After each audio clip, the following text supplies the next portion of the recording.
Saudi अरब मक्का मुकर्रमा से Mrs Salma साहिबा पूछती हैं, सुना है कि नर्सिंग प्रोफेशन हराम है, क्या ये बात ठीक है?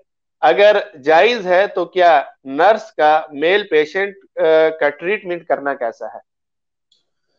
देखें, नर्सिंग का शोबा वैसे तो जाहिर है कि खिदमत खल्क का शोबा है, और उसमें अपना माशी फ़ायदा भी पेश नज़र होता है। तो अगर किसी की नीयत खिदमत खल्क की हो तो माशी फ़ायदे की वजह से उस पर कोई असर नहीं पड़ता, जैसे और बहुत सारी खिदमत आदमी अंजाम देता है और माशी फ़ायदा भी हासिल करता है। इंसानियत की खिदमत की नीयत अगर करे तो उसका सवाब भी मिलता है।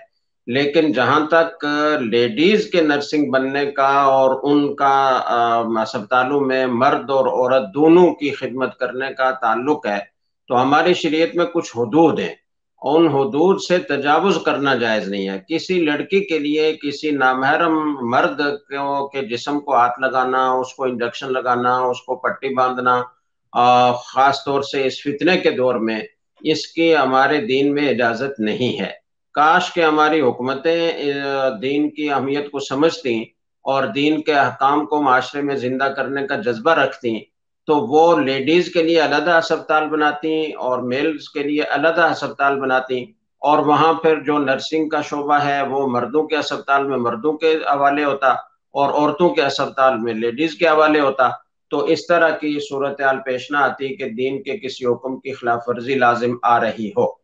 तो जब तक हुकूमतों की तरफ से इस तरह का इंतजाम नहीं होता, तो किसी लेडीज के लिए मर्दों का इस तरह इलाज करना कि उनके जिस्म को हाथ लगाना पड़े और बेपर्दा उनके सामने आने जाने की नौबत आए, इसकी इजाजत नहीं है। जज़ाकल्लाह। इंडिया हैदराबाद से एक डॉक्टर साहब ने सवाल किया और नाम पोशीदा रखने का उन्होंने कहा। सवाल चूंकि तवील है, मैं वक्त भी कम है तो उसका खुलासा जिक्र करता हूँ कि लड़का लड़की थे, उन्होंने आपस में एक दूसरे को पसंद करते थे, पहले घर वाले भी शादी करना चाहते थे, लेकिन कुछ मामलात बिगड़ने लगे तो उन्होंने कहा कि हम अभी अपना निकाह कर लेते हैं ताकि वालदैन फिर आराम से शादी कर दें। तो उन्होंने निकाह की सूरत ये इख्तियार की कि लड़के ने फोन पर निकाह किया और अल्लाह ताला को गवाह बनाया, बाकी कोई भी नहीं था। 3 मरतबा लड़के ने इजाब किया, 3 मरतबा लड़की ने कबूल किया, आपस में अल्लाह को गवाह बनाकर।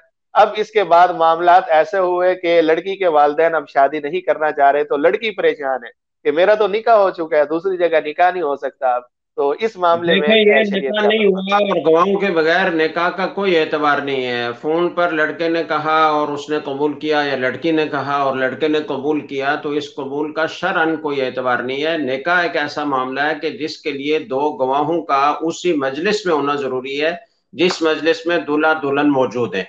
इसके बगैर निकाह नहीं होता। बाकी किसी को यह इश्काल हो सकता है कि वो तो हदीस में आता है कि सलासुन जिद्दुहुन्न जिद्दुन व हज़्लुहुन्न हज़्ल, अत्तलाक़ व निकाह व रजा, के तीन चीजें ऐसी हैं कि जिनकी हकीकत मुराद हो तो भी हकीकत होती है, मजाक मुराद हो तो भी हकीकत ही मुराद होती है। तो इसका तकाजा तो यह है कि ये निकाह हो जाए।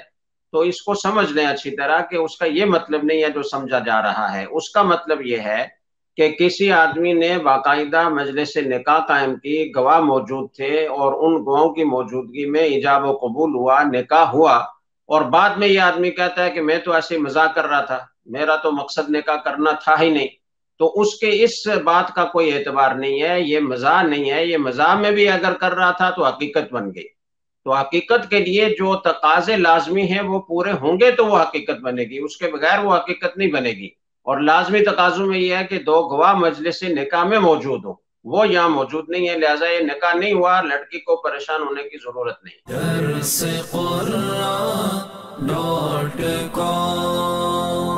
www.darsequran.com